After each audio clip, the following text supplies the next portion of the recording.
Buenos días. Finally চলে এলো most wanted web series মানি হাইস্টের explanation. জানি প্রায় সবাই দেখে ফেলেছে ওয়েব সিরিজের এক্সপ্লেনেশন ভিডিও বানানোর লোভ আমি কোনোভাবে সামলাতে পারিনি। ফলে যারা ওয়েব সিরিজটি দেখোনি বা দেখেছো তাদেরকে আবারও মনে করিয়ে দেওয়ার জন্য চলো শুরু করি মানি হাইস্টের সিজন 1 এর এক্সপ্লেনেশন। সিরিজের শুরু হয় এই শার্প লুকিং মেয়েকে দেখিয়ে। তার আসল নাম তো আমরা জানি না, তবে সে জানায় তার নাম টোকিও। টোকিও একজন পাক্কা ব্যাংক ডাকাত। জীবনে এখন পর্যন্ত সে তার বয়ফ্রেন্ডের সাথে ভুরি ভুরি ব্যাংকের ভর সাবার করেছে। তবে গত কয়েকদিন আগে এক মিশনে সে নিজের চোখের সামনে তার বয়ফ্রেন্ডকে হারিয়ে একদম ভেঙে পড়েছে। ইতিমধ্যে একজন পুলিশকে গুলি করে হত্যা করার কারণে টোকিওর উপরে এখন মার্ডার কেস ঝুলছে, যার জন্য পুরো স্পেনের পুলিশ এখন তাকে খুঁজতে মরিয়া।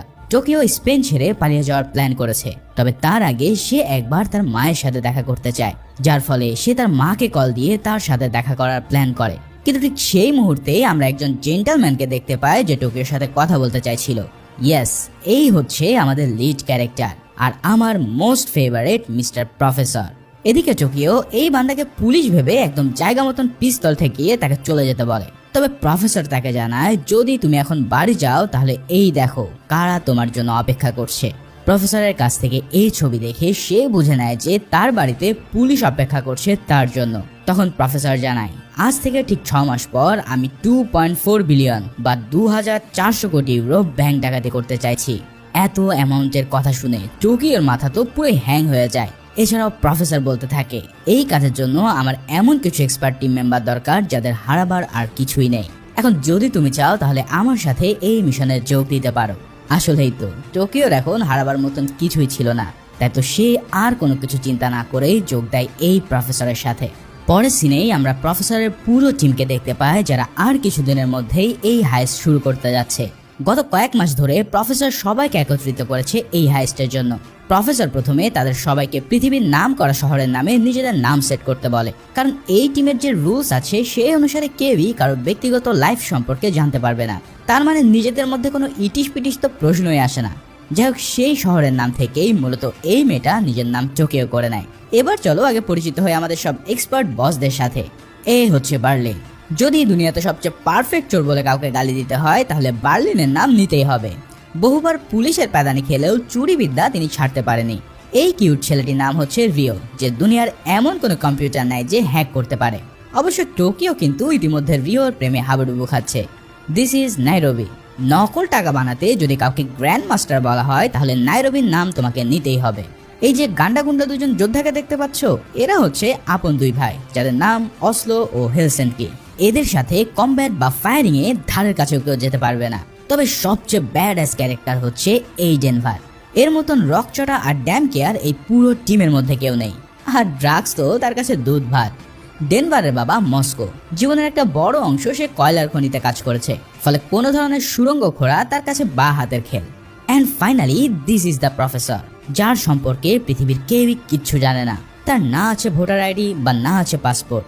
মোট কথা, মানুষ হিসেবে প্রফেসর খাতা কলমে এই পৃথিবীতে এক্সিস্ট করে না। এই তো হয়ে গেল সবার পরিচয়। এবার চলো ব্যাংক ডাকাতির কাহিনীতে নেমে পড়ি। প্রফেসর জানায়, আমরা এমন স্টাইলে ব্যাংক ডাকাতি করতে যাচ্ছি যেটা দেখে পরের দুনিয়ার সকল ডাকাতরা বলবে যে ইস, এত সহজ আইডিয়া কেন আমাদের মাথায় আসলো না। এছাড়াও এই ডাকাতির জন্য স্বয়ং দেশের জনগণই আমাদেরকে সাপোর্ট করবে, কেননা তাদের কাছে পরে আমরা হিরো হয়ে উঠব। তবে সাবধান, পুরো প্ল্যানিং এ একটু ভুল হলেই আমাদের সবাইকে সবকিছু হারাতে হবে। এসব বলে প্রফেসর সবাইকে রিভিল করে দেয় যে তারা স্পেনের রয়্যাল মিন্ট থেকে 2.4 বিলিয়ন ইউরো হাইস্ট করতে চলেছে।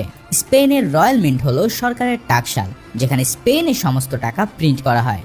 সেই রয়্যাল মিন্ট থেকে একটা ডেলিভারি ট্রাক স্পেনের অন্যান্য জায়গায় প্রিন্টেড নোটগুলো নিয়ে যায়, আর যাওয়ার পথেই সেই ট্রাকটাকেই হাইজ্যাক করার মাধ্যমে তারা রয়্যাল মিন্টে ঢোকার প্ল্যান করে। এভাবে পুরো প্ল্যানিং এর জন্য 5 মাসের বিশেষ ট্রেনিং শেষে ফাইনালি আসে সেই মহেন্দ্র খন। নির্দিষ্ট দিনে প্রফেসরের আদেশে সবাই মাস্ক পরে রওনা দেয়। প্রথমে রাস্তার মাঝখানে তারা টিম মেম্বার মস্কোকে নামিয়ে দিয়ে তার সাহায্যে একটা ব্যারিকেড স্থাপন করে, যাতে আশেপাশের গাড়িগুলোকে তারা আটকাতে পারে। যখনই সেই টাকা ভর্তি ট্রাকটা ওই ব্যারিকেডের সামনে এসে আটকে যায়, তখন 8 জন ডাকাত মিলে ট্রাক ড্রাইভার এবং গার্ডদেরকে জিম্মি করে গান পয়েন্টে রাখে এবং এরপরেই মিন্টের উদ্দেশ্যে তারা রওনা দেয়। ওদিকে প্রফেসরের কাছে খবর ছিল যে সেদিন রয়্যাল মিন্টে ব্রাইটন কলেজের বেশ কিছু স্টুডেন্ট ভিজিট করতে আসছে। তাদের মধ্যে একজন ছিল ব্রিটিশ অ্যাম্বাসিডরের মেয়ে অ্যালিসন পার্কার। এই পার্কার একজন ভিআইপি হওয়ায় সে প্রফেসরের প্ল্যানের একটা গুরুত্বপূর্ণ অংশ ছিল। তাই প্রফেসর রয়্যাল মিন্টে টোকিওর নেতৃত্বে আরও একটা টিম পাঠায় যাদের কাজ ছিল পার্কারকে ধরা। সেই প্ল্যান অনুসারে টোকিও তার সঙ্গীদের নিয়ে আগে থেকে রয়্যাল মিন্টে পৌঁছে গিয়েছিল, আর অন্যদিকে বার্লিনের নেতৃত্বে হাইজাকার দল ডেলিভারি ট্রাক নিয়ে মিন্টে এসে পৌঁছায়। মিন্টে ঢোকার আগেই তারা গার্ডের সাহায্যে সিকিউরিটি বাইপাস করতে সক্ষম হয়। এদিকে সেই স্টুডেন্টরা কিছু সময়ের মধ্যে এসে পড়লে হাইজাকাররা তাদের আসল কাজ শুরু করে দেয়। প্রথমে তারা রিওর সাহায্যে পুরো বিল্ডিং এর অ্যালার্ম সিস্টেম হ্যাক করে ডিসেবল করে ফেলে। তারপর সবাইকে হোস্টেজ বানিয়ে সেখানকার সব দরজাগুলো ক্লোজ করে দেওয়া হয়। ইতিমধ্যে সমস্ত হলে প্যানিক ছড়িয়ে পড়লে টোকিও তাদের প্ল্যান মোতাবেক অ্যালিসন পার্কারকে খুঁজতে শুরু করে। কিন্তু অ্যালিসন ততক্ষণে বাসে পরিচিত হয় একটা ছেলের সাথে করতে ব্যস্ত ছিল। তবে সেই ছেলেটা হঠাৎ তাদের গোপন কিছু ছবি ইন্টারনেটে ছেড়ে দিতে চাইলে অ্যালিসন চিৎকার করা শুরু করে। এই চিৎকার শুনে টোকিও অ্যালিসনের লোকেশন বুঝতে পেরে তাকে তার প্রেমিকা সহ ওই রুম থেকে বের করে নিয়ে আসে। এরপর হোস্টেসদের সবাইকে এক জায়গায় জড়ো করা হলে হাইজাকাররা সবার সেলফোন নিয়ে সেগুলোতে তাদের নাম লিখে রাখে, যাতে পরবর্তীতে আবারও তাদেরকে ব্যাক দেওয়া যায়। এখানে এই হাইজাকারদের তাদের ক্ষতি করার কোনো প্ল্যানই ছিল না, কিন্তু এদেরকে দিয়ে তাদেরকে হাইস্টের কাজটা সারতে হবে। যাই হোক, এরপর রয়্যাল মিন্টের ভিতরে একটা অ্যানালগ ফোন সেট আপ করে প্রফেসরের সাথে কানেক্ট করা হয়। অন্যদিকে মস্কো আর ডেনভার মিলে মিন্টের ভল্ট খুলে যেন পুরো পাগল হয়ে যায়। তারা সারা জীবনেও এত টাকা চোখে দেখেনি, তাই এবার প্ল্যান অনুসারে তারা ওখান থেকে কয়েক মিলিয়ন টাকা ব্যাগে ভরতে থাকে। তবে কি মনে হয় এত অল্প টাকার জন্য এত বড় রিস্ক? আরে না, কাহিনী তো এখনো বহুত বাকি। এবার ঘটে এক আজীব কাহিনী। প্রফেসরের নির্দেশে ইচ্ছা করে তারা পুরো রয়্যাল মিন্টের অ্যালার্ম অন করে দেয়। মনে হতে পারে তারা নিজেদের পায়ে হয়তো নিজেরা কুড়াল মারলো, কিন্তু এর পিছনে আছে এক কড়া লেভেলের মাস্টার প্ল্যান। সেটা হলো অ্যালার্ম অন করা হলে পুলিশ জানতে পারবে যে ব্যাংক ডাকাতি হচ্ছে, তাই তারা সেখানে চলে এলে এরপর তাদের সাথে এক পার্ট ফায়ারিং হবে, যার ফলে পুরো দেশ এই হাইস্টের ব্যাপারে চড়াও হয়ে যাবে আর সবাই উঠে পড়ে লাগবে তাদের পিছনে। আর এই জিনিসটাই প্রফেসর চায়, কারণ সবার নজর যখন তাদের উপরে থাকবে তখন তারা তাদের আসল কাজ সারতে পারবে। কিন্তু প্রফেসরের এমন প্ল্যান করার কারণ কি? তারা তো টাকা নিয়ে বেরিয়ে যেতে পারতো। যাই হোক, সেই প্ল্যান অনুসারে পুলিশ সেখানে এসে পড়লে এই হাইস্টারদের সাথে তাদের গোলাগুলি শুরু হয়ে যায়। তবে প্রফেসরের আদেশ ছিল যেন কোনো পুলিশের গায়ে ডিরেক্ট ফায়ারিং না করা হয়। আসলে তাদের উদ্দেশ্য ছিল পুলিশকে এটা বোঝানো যে তারা এক ধরনের ছিচকে ডাকাত। তবে হুট করে পুলিশের গুলির আঘাতে রিও মাটিতে পড়ে গেলে টোকিও তার MP5 দিয়ে একজন পুলিশকে আহত করে দেয়। এরপর সে সব টাকা উড়িয়ে রিওকে ভিতরে নিয়ে চলে যায়। আর ঠিক এই সিনের মধ্যে দিয়ে শেষ হয় প্রথম এপিসোড। দ্বিতীয় এপিসোডের শুরুতে আমরা দেখতে পাই বার্লিন সহ টিমের সমস্ত মেম্বাররা টোকিওর উপরে প্রচন্ড চেঁচামেচি করছিল, কারণ প্রফেসরের নির্দেশ সত্ত্বেও সে পুলিশকে গুলি করে ফেলেছে। এছাড়াও রিওর সাথে তার যে একটা রিলেশন আছে সেটাও সবাই বুঝে গেছে। বার্লিন যখন রিওর কাছে এসে টোকিওর সাথে রিলেশনের ব্যাপারে জিজ্ঞেস করে তখন সে সেটা পুরোপুরি অস্বীকার করে নেয়। বার্লিন তখন বলে, ভাই আমি এতটাও গাধা না, তোদের ইটিশ পিটিশ আমি বহুত আগে ধরে ফেলেছি। এরপর বার্লিন জানায় এভাবে তার 5 জন এক্স ওয়াইফের সাথে তার ডিভোর্স হয়েছে। মানে এই বার্লিন হলো পুরোই চালু এক খেলোড়ে। ওদিকে মিন্টের হামলার খবর পুলিশের কাছে পৌঁছে গেলে ডেপুটি ইন্সপেক্টর অ্যাঞ্জেল সেই ঘটনার ইনচার্জ হয়ে যায়। তবে এরপর সে নেগোসিয়েশনের জন্য একজন ইন্সপেক্টরের দ্বারস্থ হয়, যার নাম র্যাকেল। মাথায় রেখো, এ কিন্তু কোনো সাধারণ ইন্সপেক্টর নয়। বড় বড় ক্রিমিনালদেরকে কিভাবে হিপনোটাইজ করে তাদের ঘোল খাওয়ানো যায় সেটা র্যাকেল ভালো করেই জানে। যাই হোক, র্যাকেল এসে প্রথমে সবার ফোনগুলো বন্ধ করে দিয়ে শুধু টেলিফোনের লাইন চালু রাখতে বলে, কেননা শুধু টেলিফোনের মাধ্যমেই হাইজাকাররা নিজেদের সাথে যোগাযোগ করছিল। এর কিছুক্ষণ পর পুলিশের কাছে প্রফেসরের কল আসে, আর সেই কল এবার রিসিভ করে র্যাকেল। প্রফেসর র্যাকেলের সাথে ভয়েস চেঞ্জারের মাধ্যমে এতটাই কুল হয়ে কথা বলছিল যে তার কণ্ঠ শুনেই বোঝা যায় যে সে একজন মাস্টার মাইন্ড। প্রফেসর তার কাছে একটা হেলিকপ্টার চায় ব্রাজিলে চলে যাওয়ার জন্য। এখন এত ইজি এক্সিটের প্ল্যান শুনে র্যাকেল কিন্তু ঠিকই ধরতে পারে যে এই বান্দার মতলব অনেক ডিপ। এরপর দেখা যায় রিও সেই পার্কার মেয়েটিকে আলাদা করে একটা রুমে নিয়ে যায়। যেহেতু সে একজন ভিভিআইপি, তাই তাকে অন্যদের চেয়ে সেফ রাখা জরুরি। এদিকে এই মিশনে র্যাকেলের পাশাপাশি আরও একজন ছিল যার নাম কর্নেল প্রিয়েটো। প্রিয়েটো প্রথমে সোয়াট টিম নিয়ে হাইজাকারদের সাথে সরাসরি অ্যাটাকে যেতে চায়, কিন্তু এই কথায় র্যাকেল মোটেও রাজি হয় না, কারণ সেখানে অন্তত পক্ষে 68 জন হোস্টেজ আছে। এরপর দেখা যায় প্রফেসরের প্ল্যান অনুসারে প্রত্যেকটা হোস্টেজকে নকল আর্মস আর তাদের মতনই সেম হাইস্টের ড্রেস পরানো হয়। এর কারণ হচ্ছে যাতে বাইরে থেকে কেউ বুঝতে না পারে যে কে হাইজ্যাকার আর কে হোস্টেজ। হ্যাঁ, এটাই হলো সেই বিখ্যাত ডালি ড্রেস যা তোমার প্রিয় ফ্রি ফায়ার গেমের অনেক দামি বান্ডেল হয়েছিল। যাই হোক, এখানে আমাদের সাথে পরিচয় হয় এই রয়্যাল মিন্টেরই একজন উচ্চ পদস্থ অফিসার আর্তুরোর সাথে। এই স্যারটাকে তোমরা ভালো করে চিনে রেখো কিন্তু, কারণ বস যে পরবর্তীতে এমন সোয়াগ দেখাবে তা তোমরা জীবনেও ভুলতে পারবে না। তো আর্তুরো তাদেরকে এখানে অনুরোধ করে যে যারা এখানে অসুস্থ আছে তাদেরকে যেন ওষুধের ব্যবস্থা করা হয়। এছাড়াও মনিকা নামের এই মেয়েটির প্রতি আমাদের বস বেশ দুর্বল, যার কারণ হলো বস তার বইয়ের ফ্রাস্ট্রেশন মনিকার উপর দিয়ে কাটাতে গিয়ে তাকে প্রেগনেন্ট করে ফেলেছে। যদিও এখন সে কোনোভাবেই এই বাচ্চার বাপ হতে চায় না, মানে তলে তলে টেম্পু চালানো আর কি। তবে এই সব কিছুই নাইরোবি আগে থেকে টের পেয়ে যায় বিধায় মনিকাকে সে একটু সেফ রাখে। ওদিকে র্যাকেল হঠাৎ জানতে পারে যে কর্নেল প্রিয়েটো তার সোয়াট টিমকে তার নিষেধ সত্ত্বেও ভিতরে মিশনের জন্য রেডি করছে। এই কথা শুনে সে প্রচন্ড রেগে গিয়ে কর্নেলকে এই কারণ জিজ্ঞেস করলে কর্নেল জানায় ভিতরে ব্রিটিশ অ্যাম্বাসেডরের মেয়ে আছে, যার কারণে উপর মহল থেকে প্রচুর চাপ, ফলে এখনই তাদেরকে উদ্ধার করতেই হবে।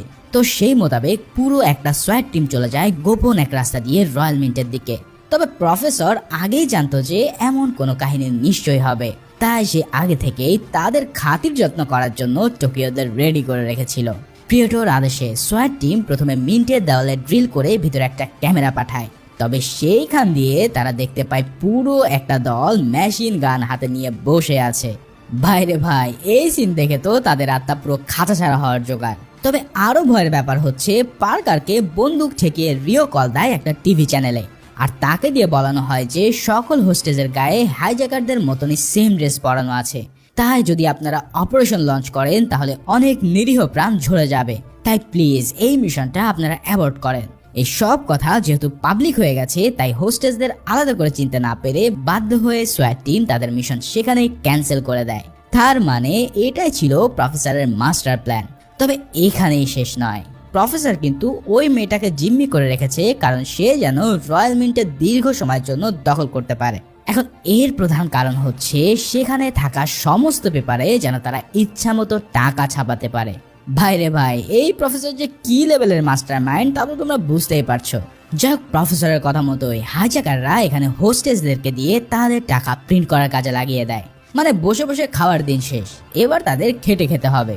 তবে প্রফেসর এতটাও নির্দয় নয়, সে জানায় যে এখানে যত টাকা প্রিন্ট হবে তার একটা অংশ সবার মধ্যে ভাগ করে দেওয়া হবে। এই টাকা ছাপার মিশনের লিড হলো আমাদের নাইরোবি। আগেই বলেছি নাইরোবি টাকা ছাপাতে ওস্তাদ, তাই সে বা সবাইকে বলে যে এই মেশিন এখন থেকে 24 ঘন্টা চলবে, কারণ 1 ঘন্টা বন্ধ হয়ে যাওয়া মানে আমাদের 5 লাখ ইউরো লস। তার মানে বুঝতেই পারছো এত অল্প টাকার জন্য প্রফেসর এখানে আসেনি, সে এসেছে পুরো টাকা ছাপিয়ে 2.4 বিলিয়ন ইউরো লুট করতে। ওদিকে সোয়াট টিমের মিশন ফেল হয়ে যাওয়ার কারণে র্যাকেল রেগে মেগে একটা রেস্টুরেন্টে যায়। সেখানে বসার পর সে দেখতে পায় তার ফোনে চার্জ নেই। তবে হঠাৎই একজন পাশ থেকে তাকে তার ফোন অফার করে। তবে এই লোকটা আর কেউই ছিল না, বরং সে ছিল হাইস্টের মাস্টারমাইন্ড প্রফেসর। তার মানে প্ল্যানের মধ্যেও প্রফেসর কোন আল্ট্রা লেভেলের প্ল্যান করছে সেটা জানতে চলো শুরু করি। এবার তৃতীয় এপিসোডের শুরুতে প্রফেসরকে র্যাকেলের সাথে সেই রেস্টুরেন্টে বসে থাকতে দেখা যায়। র্যাকেল প্রফেসরের ফোন থেকে পুলিশ চিফকে মেসেজ পাঠিয়ে বলে যে সে এই মিশন থেকে নিজের নাম তুলে নিচ্ছে, কেননা পুরো মিশনে তার কোনো দামই নেই। যেহেতু পার্কারের ওই অ্যানাউন্সমেন্টটা পুরো স্পেনে হইচই পড়ে গেছে, তাই মিন্টের বাইরে থেকে সারাক্ষণ নিউজ চ্যানেলে নিউজ টেলিকাস্ট হচ্ছিল। এরপর প্রফেসর র্যাকেলকে জিজ্ঞেস করে যে এই মিন্টের ইনভেস্টিগেশনে সে আছে কিনা, কারণ তাকে বারবার সে টিভিতে দেখেছে। র্যাকেল সূচক জবাব দিলে প্রফেসর যেন অবাক হওয়ার ভান করে, কিন্তু সে তো আসলেই আগে থেকে সবই জানতো। তাই তো সে র্যাকেলের সাথে দেখা করে তাকে ফোন ব্যবহার করতে দিয়েছে যাতে র্যাকেলের উপরে সে নজরদারি রাখতে পারে। র্যাকেলের সাথে দেখা হওয়ার পর প্রফেসর আবারও নিজের আস্তানায় ফিরে যায়। এখানে বসে সে এবার সারাক্ষণ রয়্যাল মিন্টের দিকে নজর রাখছিল। অন্যদিকে পরের দিন সকালে বার্লিন হোস্টেসদের লাইনে দাঁড় করিয়ে তাদের থেকে কিছু শক্ত সামর্থ্য লোককে বেছে নেয় ট্যানেল বানানোর জন্য। আমাদের বস মস্কের নেতৃত্বে শুরু হয় এক গোপন সুড়ঙ্গের খোঁড়াখড়ি। এদিকে বার্লিন ব্যস্ত হয়ে পড়ে সকল পেশেন্টদের ওষুধ আর খাবারের ব্যবস্থা করতে। তবে এই সময় এই অ্যালিসন পার্কার হঠাৎ তাকে অনুরোধ করে তার ফোনটা অ্যাক্সেস করতে, কারণ গতকাল তার একটা বাজে ছবি অনলাইনে আপ হয়ে গেছে যেটা সে ডিলিট করতে চায়। এসব শুনে বার্লিন তাকে আবারও রিওর কাছে পাঠিয়ে দিলে রিও তাকে ইন্টারনেট অ্যাক্সেস করতে মানা করে, কারণ এখান থেকে ইন্টারনেট অ্যাক্সেস হলে সবাই প্রায় কট খেয়ে যাবে। তবে সে তাকে নিজের ক্যামেরায় একটা মেসেজ রেকর্ড করতে দিতে রাজি হয়। কিন্তু এইসব কাহিনী আবার টোকিও দেখতে পেয়ে মনে করে যে তার বয়ফ্রেন্ড হয়তো এই মেয়েটার সাথে টাঙ্কি মারছে, তাই দুজনের মধ্যে কাউ শুরু হয়ে গেলে এই সুযোগে মেয়েটা ফোন নিয়ে ইন্টারনেট অন করে ফেলে, যার ফলে সাথে সাথে পুলিশ কানেকশন পেয়ে গিয়ে তার ডিভাইস হ্যাক করে নেয়। তারা এই ফোনটা হ্যাক করে দুটো ক্যামেরায় তারা ওপেন করে ফেলে, যার কারণে তারা এবার ভিতরে সব কিছু দেখে নেওয়া শুরু করে। কিন্তু রিও ততক্ষণ সেই ফোনটা ভেঙে ফেলে দিলেও তার শেষ রক্ষা হয় না, কারণ ইতিমধ্যে তার ফেস ক্যাপচার হয়ে চলে যায় পুলিশের হাতে। আর এই একটা ছবি ইন্টেলিজেন্স টিমের জন্য এখন আকাশের চাঁদ হাতে পাওয়া। এদিকে বস আর্তুরো আর পার্কারের সেই প্রেমিকা পাবলো যখন জ্যাক হ্যামার দিয়ে টানেল খোদার কাজ করছিল, সেই সময়টা মস্কো অন্য কাজে সেখান থেকে চলে যায়। কিছুক্ষণ পর আর্তুরো পাবলোকে বলে, এই লোকগুলো হয়তো আমাদেরকে মেরে টানেল দিয়ে পালিয়ে যাবে, তাই আমাদের উচিত এখন কিছু একটা করা, নাহলে আমরা সবাই পরে মারা যাব। আর্তুরো জোরাজোরিতে পাবলো আশেপাশে সার্চ করতে গিয়ে প্রচুর প্লাস্টিক এক্সপ্লোসিভ, গ্যাসোলিন আর অ্যামিউনিশন পায়। সেখান থেকেই তারা এক প্রকার কনফার্ম হয়ে যায় যে হাইজ্যাকাররা তাদেরকে শেষ করে দেবে। তাই আর্তুরো নিজের অফিসে গিয়ে তার পকেট থেকে একটা সেল ফোন নিয়ে আসতে চায়, কিন্তু তার আগেই আবার মস্কো এসে পড়লে তারা আবার তাদের কাজ শুরু করতে বাধ্য হয়। মানে এই আর্তুরো হচ্ছে প্রচন্ড লেভেলের টাউটবাজ, সে চাইছে যেভাবে হোক এখান থেকে সে সটকে পড়বে। অন্যদিকে র্যাকেল যখন এই ইনভেস্টিগেশন ছেড়ে চলে আসে তখন পরক্ষণেই তার বস তাকে ফোন করে আবার কাজে যোগ দিতে বলে, কারণ এই কেস হ্যান্ডেল করার জন্য র্যাকেলের চাইতে যোগ্য আর কেউ নেই। র্যাকেল তার বসের কথায় আবারও ইনভেস্টিগেশনে ফিরে গিয়ে দেখতে পায় যে পুলিশের টেকনিক্যাল টিম ইতিমধ্যে ভিতর থেকে 6 সেকেন্ডের একটা ফুটেজ পেয়েছে। এখন এই ফুটেজ অ্যানালাইসিস করে তারা জেনে যায় যে রিওর আসল নাম হলো অ্যানিবাল কোর্টেস, যার বিরুদ্ধে অসংখ্য সাইবার ক্রাইমের মামলা আছে। এছাড়াও সে ইন্টারপোলের একজন মোস্ট ওয়ান্টেড ক্রিমিনাল। এরপর র্যাকেল আবার প্রফেসরকে ফোন দিয়ে বলে, তুমি আমাদের কাছে এখনই সারেন্ডার করো, কেননা তোমাদের একজন মেম্বারের ছবি ইতিমধ্যে আমরা হাতে পেয়ে গেছি। এছাড়াও আমরা ভিতরে যেই ফুটেজ পেয়েছি সেটার প্রমাণস্বরূপ 67টা সেলফোনের ছবি আমরা ইন্টারনেটে আপলোড করে দেব। এই কথা বলেই র্যাকেল ফোনটা রেখে দিলে প্রফেসরের মাথা তো পুরোই হট হয়ে যায়। তা সে বার্লিনকে ফোন করে হোস্টেসদের সবাইকে আবারও ভালোভাবে সার্চ করে সেই ফোনটা ভেঙে দিতে বলে। প্রফেসরের আদেশ পাওয়া মাত্রই বার্লিন সবাইকে দাঁড় করিয়ে সার্চ করতে থাকে। সেই মুহূর্তে আর্তুরো তার প্রেমিকা মনিকার পাশে গিয়ে তার অফিসের কোটের পকেটে একটা সেলফোন রাখা আছে সেটা আনতে বলে। ওদিকে বার্লিনের আদেশে ডেনভার সবাইকে আনরেস্ট করে সার্চ করতে শুরু করলে রিওর এই ব্যাপারটা খারাপ লাগে, কারণ সে একমাত্র জানতো যে এই ফুটেজ কিভাবে লিক হয়েছে। তাই সে বার্লিনকে একদিকে ডেকে নিয়ে গিয়ে বার্লিনের কাছে টোকিওর সাথে ঝগড়ার ব্যাপারটা সে স্বীকার করে। এই সব শুনে বার্লিন প্রথমে এমন ভাব করে সে যেন রিওকে কিছুই করবে না, কিন্তু পরক্ষণে বার্লিন হেলসিঙ্কি আর অসলোকে অর্ডার দেয় যেন রিওকে মেরে তার একটা শাস্তি দেয়। আসলে বার্লিনকে দেখে মনে হয় যে সে যেন একজন প্রফেশনাল ডাকাত, যার মধ্যে মায়া দয়ার কোনো ছিটে ফোটাও নেই। অন্যদিকে র্যাকেল তার কাজের মধ্যে একটা ব্রেক নিয়ে আবারও চলে যায় সেই বারে, এবং এবারও তার সাথে দেখা হয় প্রফেসরের। এবার র্যাকেল ভেবে বসে যে প্রফেসর হয়তো কোনো জার্নালিস্ট যে তার পিছনে লেগে পড়েছে, কিন্তু প্রফেসর জানায় সে কোনো সাংবাদিক নয়, বরং তার নাম হচ্ছে সালভাদর মার্টিন। পাশ থেকে যখন একজন লোক এসে বলে যে মার্টিন এখানে প্রতিদিন আসে, তখন র্যাকেল তাকে ছেড়ে দেয়। অপরদিকে আর্তুরোর কথা মতো তার গার্লফ্রেন্ড মনিকা পানি খাওয়ার ভান করে হেলসিঙ্কিকে ফাঁকি দিয়ে তার সেলফোন নিয়ে আসতে সক্ষম হয়। মনিকা সেই সময়টায় অন্তঃসত্ত্বা ছিল এবং আর্তুরোর সাথে ঝগড়াঝগড়ি হওয়ার পর অ্যাবর্শনের জন্য সে একটা অ্যাবর্শন পিল চেয়েছিল। ডেনভার তাকে সে পিল দিতে যাওয়ার সময় এক পাশে ডেকে নিয়ে গিয়ে তাকে 20,000 ইউরো দেয় যাতে সে অ্যাবর্শন না করিয়ে পরবর্তীতে সন্তানের খরচ চালাতে পারে। কিন্তু হঠাৎ বার্লিন এসে তাদের কথা বলতে দেখলে মনিকা হোস্টেসদের কাছে ফিরে যাওয়ার জন্য হাঁটা দেয়, কিন্তু বেচারার ভাগ্য এতটাই খারাপ ছিল যে ঠিক সেই মুহূর্তেই সেই সেলফোনটা বেজে ওঠে, যার ফলে সেই সেলফোনটা বার্লিন নিয়ে নেয় এবং ডেনভারকে আদেশ দেয় যেন সে মনিকাকে শেষ করে দেয়। ওদিকে টোকিও যখন জানতে পারে যে বার্লিনের আদেশে হেলসিঙ্কি আর অসলো রিওকে মারছে, তখন তার মাথা পুরোপুরি খারাপ হয়ে যায়। সে প্রফেসরের জন্য লাগানো একটা ক্যামেরাকে শুট করে চিৎকার করতে শুরু করলে প্রফেসর তাকে ফোন করে বলে, তোমাদের লাভ স্টোরির জন্য আমরা ফেসে যাচ্ছি, কেননা তোমার আর রিওর প্রেম এখন পুরো নিউজ মিডিয়ায় ঘুরে বেড়াচ্ছে। এই কথা শোনার পর টোকিও বোকার মতন চেয়ে থাকা ছাড়া আর কিছুই করতে পারে না। মানে মেইন কথা হচ্ছে তুমি যতই প্ল্যান করো না কেন, একটা না একটা ঝামেলা তোমাকে পড়তেই হবে। তবে মাস্টার মাইন্ড যেহেতু প্রফেসর, তাই তো তার হাতে প্ল্যান এ থেকে শুরু করে একবারে XYZ পর্যন্তই আছে। যাই হোক, ওদিকে ডেনভারও বার্লিনের আদেশ মতন মনিকাকে মারার জন্য রেডি হয়, কিন্তু কিছুতেই তার বিবেক এই কাজ করতে সায় দিচ্ছিল না। তবে ফাইনালি ডেনভার মনিকার উপরে গুলি চালিয়ে দেয় আর এর মধ্যে দিয়ে এই এপিসোড শেষ হয়। এরপর 4 নম্বর এপিসোডের শুরুতেই আমরা দেখতে পাই ডেনভার আসলে ফ্লোরে শুট করেছিল, কেননা সে মনিকাকে মারতে চায়নি। এরপর মনিকার কথায় ডেনভার মনিকার পায়ে শুট করে রক্ত মাখা অবস্থায় তাকে মেঝেতে শুইয়ে রাখে। এটা করার কারণ হচ্ছে যাতে সবাই মনে করে যে সে আসলেই মনিকাকে মেরে ফেলেছে। এরপর বার্লিন এসে মনিকাকে এই অবস্থায় দেখে ভেবে নেয় যে ডেনভার হয়তো তার কাজ ঠিকঠাক মতোই করেছে, তাই সে মনিকার লাশটা বেসমেন্টে ফেলে দেওয়ার আদেশ দেয়। ডেনভার তাকে দিয়ে এই কাজ করানোর জন্য বার্লিনের উপরে প্রচন্ড রাগ প্রকাশ করে এবং এরপরে সে মনিকাকে নিয়ে গিয়ে একটা সেফ ভল্টের মধ্যে লুকিয়ে ফেলে। ওদিকে প্রফেসর তার মাস্টার প্ল্যানের একটা অংশ হিসেবে র্যাকেলের কাছ থেকে 2টো ট্রাক এবং একটা জাহাজ চায়, যাতে এটা দিয়ে তারা হাইজ্যাক করে পালিয়ে যেতে পারে। এছাড়াও সে জানায় এর পরপরই সে সব হোস্টেসদেরকে সেফলি পুলিশের হাতে তুলে দেবে। এখন প্রফেসরের সাথে এই কথা বলার পর র্যাকেল বুঝে যায় যে এই হাইজ্যাকাররা আসলে ইচ্ছা করে সময় ক্ষেপণ করছে, কারণ তাদের মূল প্ল্যান হচ্ছে মিন্টের সমস্ত মানি পেপারে টাকাগুলো প্রিন্ট করা। যাই হোক, র্যাকেলের সাথে কথা বলার মাঝেই প্রফেসরের সেলফোনে র্যাকেলের মায়ের কল আসতে থাকে। আসলে র্যাকেল সেদিন ওই প্রফেসরের ফোন দিয়ে তার মাকে ফোন করেছিল, যার কারণে এর জন্য প্রফেসরের ফোনে তার মায়ের কল আসছিল।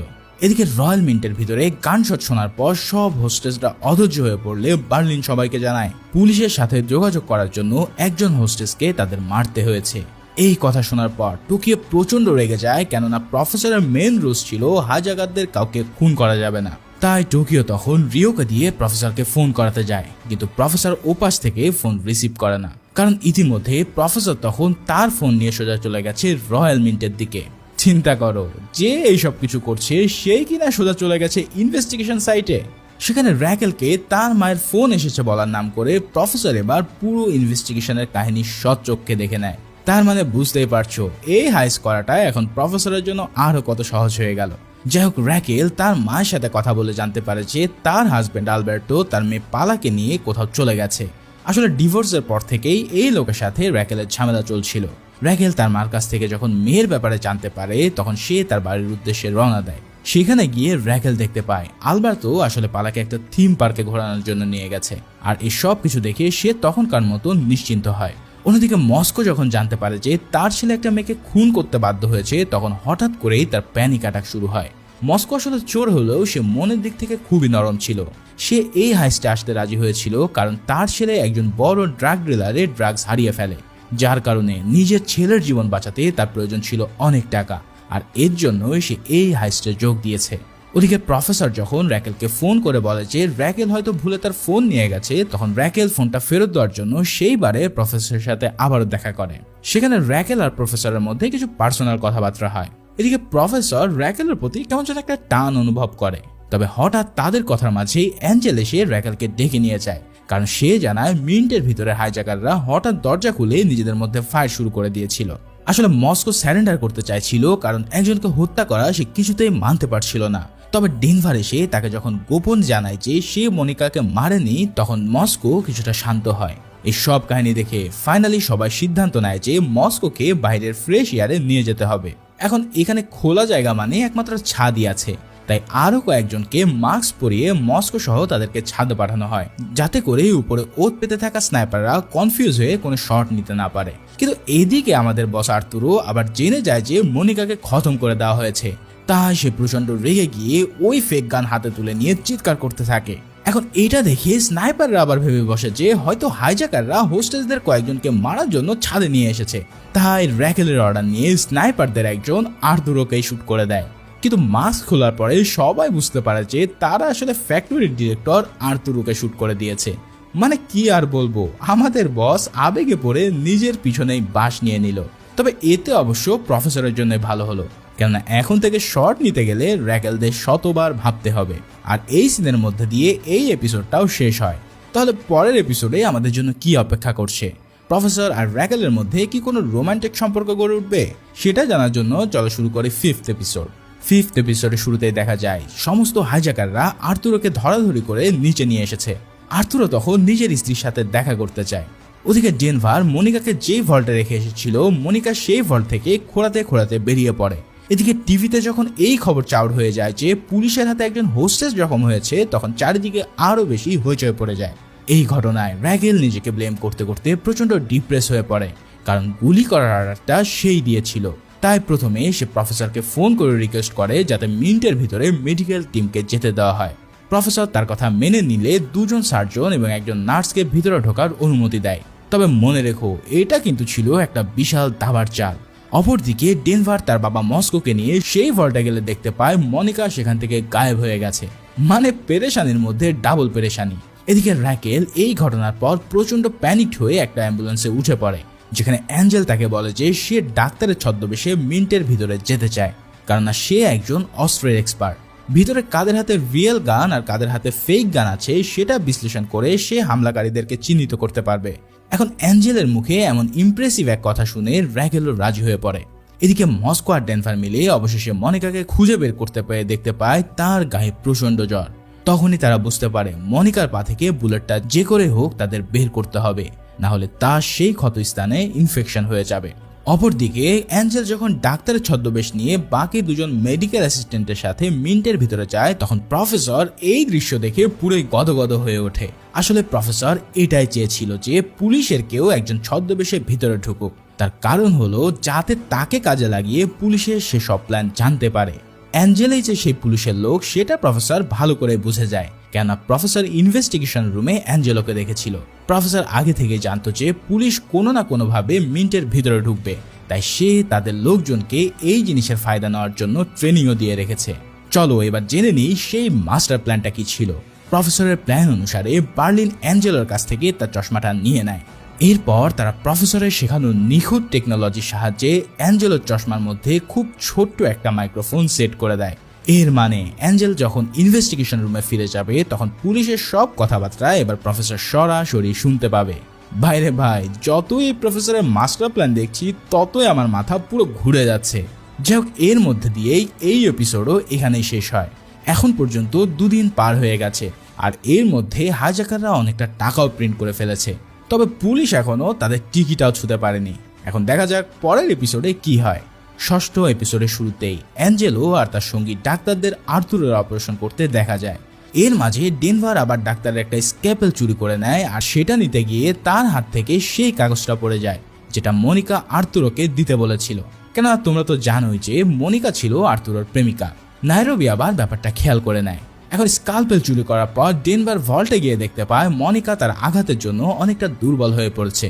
ডেনভার তার সাথে করে অ্যানেস্থেশিয়া ইনজেকশনও নিয়ে এসেছিল, যেটা মস্কো মনিকাকে দিয়ে দেয়। এদিকে ঘটে যায় এক অন্য কাহিনী। র্যাকেলের নির্দেশে মিশন কমান্ডার সুয়ারেজ এবং আরেকজন গোপন একটা টানেল দিয়ে রয়্যাল মিন্টে প্রবেশ শুরু করে। তবে এবার তারা হুবহু হাইজ্যাকারদের মতোই ডালি মাস্ক পরে এসেছে। এর কারণ হলো তাদের মতন মাস্ক পরে গিয়ে তারা যেন তাদের মধ্যে মিশে যেতে পারে, আর সুযোগ মতন সবাইকে তারা যেন খেয়েও দিতে পারে। কিন্তু মাস্টারম্যান প্রফেসর ফ্রিকোয়েন্সি ট্র্যাকারের সাহায্যে জানতে পারে যে 2 জন লোক মিন্টের ভিতরে চলে আসছে। তাই সে দ্রুত বার্লিনকে ফোন করে আর জানায় বার্লিন প্ল্যান বি এর সময় চলে এসেছে। এই কথা শুনে বার্লিন এবার চালে অন্য এক চাল। সে সবাইকে নির্দেশ দেয় দ্রুত নিজেদের মাস্ক বদলে নিতে। তার মানে তো বুঝতেই পারছো, এবার যারা সেজে গুজে আসছে তাদেরকে চিনতে আর কোনো সমস্যাই হবে না। এখন এই মাস্ক বদল দেখে অ্যাঞ্জেলের মাথা পুরোই ঘুরে যায়। সে বুঝতে পারে যে এই মিশনের যে মাস্টার মাইন্ড রয়েছে সে তাদের চেয়ে কয়েক গুণ বেশি ব্রেনের অধিকারী। তাই দ্রুত সে সেখান থেকে বের হয়ে যাওয়ার জন্য অনুরোধ করে, কেননা বাইরে গিয়ে র্যাকেলকে এই মিশন অ্যাভয়েড করতে বলতে হবে। তাই রয়্যাল মিন্ট থেকে বের হয়েই অ্যাঞ্জেল দেয় এক বিশাল দৌড়, আর দ্রুত সে এসে জানায় সবাই মাস্ক পাল্টে ফেলে তোমাদের লোককে খেয়ে দেওয়ার প্ল্যান করছে। এই কথা শুনে র্যাকেলও যেন পুরো বলদ বনে যায়। সে সাথে সাথে সুয়েজকে জানিয়ে দিলেও তারা বাধ্য ছেলের মতন ফিরে আসতে বাধ্য হয়। এদিকে অ্যাঞ্জেলের চশমায় তো ছিল প্রফেসরের দেওয়া সেই মাইক্রোফোন, তাই সে এই রুমের সকল কেচ্ছা কাহিনী নিজের কানে শুনতে থাকে। সেই সাথে সাথে আমাদের প্রফেসর মুচকি হাসতে থাকে, এই ভেবে যে তার সকল প্ল্যান এখন তীরের মতো কাজ করছে। এখন এই সময়টায় প্রফেসরের রিয়াকশন ছিল একদম দেখার মতো। যাই হোক, অন্যদিকে নাইরোবি মনিকাকে দেওয়া সেই কাগজটা পেয়ে বুঝে যায় যে মনিকা এখনো বেঁচে আছে। তাই মনিকাকে খুঁজতে খুঁজতে সে ভল্টের কাছে এসে পৌঁছে যায় আর মনিকার বুলেট বের করতে ডেনভারকে সাহায্য করে। এর অপর দিকে রয়্যাল মিন্টের ভিতরে হাইজ্যাকাররা হঠাৎ কৌতূহলী হয়ে টিভি দেখতে চায়, কারণ তারা জানতে চায় যে এই নিউজ পাবলিকটা কিভাবে দেখছে। তবে এই নিউজ দেখতে দেখতে রিও হঠাৎ দেখতে পায় তার বাবা মাও একটা টিভিতে ইন্টারভিউ দিচ্ছে। এখানে সে শুনতে পায় তার বাবা মা তাকে নিয়ে অনেক ঘৃণা করছে, আর এই কথা শুনে রিওর মনটা প্রচন্ড খারাপ হয়ে ওঠে। যার ফলে এখান থেকে সবাই বুঝতে পারে যে কেন প্রফেসর তাদেরকে কোনো সময় নিউজ চ্যানেল দেখতে নিষেধ করেছিল। আসলে এই হাইজ্যাকাররা প্রতিটা মুহূর্তেই কিছু না কিছু করে বসছিল, যেটা প্রফেসরের মাস্টার প্ল্যানকে হুমকির মুখে ফেলে দিচ্ছিল। এরপর দেখা যায় র্যাকেল প্রায় 30 ঘন্টা পর ঘুমাতে যাওয়ার জন্য বাড়ির দিকে যাচ্ছে। তখন অ্যাঞ্জেল তাকে নাইট ড্রিঙ্কসের অফার করলেও র্যাকেল তা না করে দেয়। এতে করে অ্যাঞ্জেলের মনটা বেশ খারাপ হয়ে ওঠে। আসলে অ্যাঞ্জেল একতরফাভাবে র্যাকেলকে অনেক আগে থেকেই ভালোবাসতো, কিন্তু একজন কলিগের সাথে রিলেশনে যাওয়া উচিত না বিধায় র্যাকেল সবসময় তাকে রিলেশনে যেতে বাধা দিয়েছে। তাই তো রাতের ড্রিঙ্কস করার সময় অ্যাঞ্জেল কিছুটা মাতাল হয়ে কল দেয় র্যাকেলকে। অন্যদিকে প্রফেসরও কিন্তু শুয়ে শুয়ে ঠিকই র্যাকেল আর অ্যাঞ্জেলের কথাগুলো শুনছিল। এখানে অ্যাঞ্জেল র্যাকেলের উপরে মাতাল হয়ে অনেক খারাপ কথা বলতে থাকে, যার মধ্যে সে এমন একটা কথা বলে যেটা শুনে প্রফেসরের মাথার হুঁশ একদম উড়ে যায়। সে প্রচন্ড মাতাল হয়ে আর রেগে গিয়ে বলে যে আজ আমার সাথে ড্রিঙ্কস করতে না আসলেও সেদিন তো এক লোকের সাথে খুব হেসে খেলে ড্রিঙ্কস করছিলে। আমার তো মনে হয় তুমি সুযোগ পেলে তার সাথেও বিছানা শেয়ার করবে। এই কথা শুনে র্যাকেলও অনেক শকড হয়ে বলে, হ্যাঁ, আমার যার সাথে মন চায় আমি তার সাথেই শোবো। এই সব গোপন কথা শুনে প্রফেসরের গলা তো একদম শুকিয়ে যায়। তবে র্যাকেল জানে যে অ্যাঞ্জেল অনেক মাতাল বলে সেই সব কিছু বলছে, তাই সে কাল দেখা হবে বলে ফোনটা রেখে দেয়। এদিকে টোকিও ঘটায় এক অন্য কাহিনী। সে বার্লিনের অফিসে গিয়ে সোজা তাকে গান পয়েন্টে নিয়ে বলে, তুমি এক্ষুনি প্রফেসরকে কল দিয়ে জানাও যে তুমি একজনকে হত্যা করেছো, যেটা আমাদের এই মিশনের সবচেয়ে বড় নিয়ম বহির্ভূত কাজ। আসলে এতক্ষণেও প্রফেসর জানে না যে তার মেন রুলস ইতিমধ্যে ব্রেক করা হয়েছে। বার্লিন এই কথাটা আসলে লুকাতে চেয়েছিল, কেননা প্রফেসর আর যাই হোক এমন ভুল কখনোই ক্ষমা করতে পারবে না। কিন্তু গান পয়েন্টে থেকে সে বাধ্য হয় প্রফেসরকে কল দিতে। এত রাতে রয়্যাল মিন্ট থেকে ফোন আসছে দেখে প্রফেসরের বুক ধড়াস করে ওঠে। এর উপর যেই না সে এই হত্যাকাণ্ডের কথা জানে, তখন প্রফেসর ভিতর থেকে একদম মুষড়ে পড়ে। আর যাই হোক, বার্লিন হচ্ছে প্রফেসরের সবচেয়ে কাছের বিশ্বস্ত বন্ধু। সে এমন কাজ করতে পারে সেটা প্রফেসর কোনোভাবেই মানতে পারছে না। বার্লিন তখন তাকে বলে এই মিশনের ইনচার্জ হিসেবে বিভিন্ন সিচুয়েশনে তাকে অনেক কঠিন সিদ্ধান্ত নিতে হবে, যেগুলো তাদের রুলস ভায়োলেটও করতে পারে। বাট প্রফেসর চাইলে এর জন্য তাকে শাস্তি দিতে পারে, কেননা বার্লিন প্রফেশনালিজমে পুরোপুরি বিশ্বাসী। তাই সে এটা আশা করে যে বস হিসেবে প্রফেসর অবশ্যই বার্লিনকে শাস্তি দেবে, আর যদি সে না দেয় তাহলে প্রফেসরের উপরে তার বিশ্বাস থাকবে না। মানে এই বার্লিন পুরোই পাথরে গড়া এক রোবট। এই সব শুনে প্রফেসর জাস্ট একটা কথাই বলে, সে জানায় খুব শীঘ্রই পুলিশ সকল হোস্টেসকে জীবিত থাকার প্রমাণ চাইবে।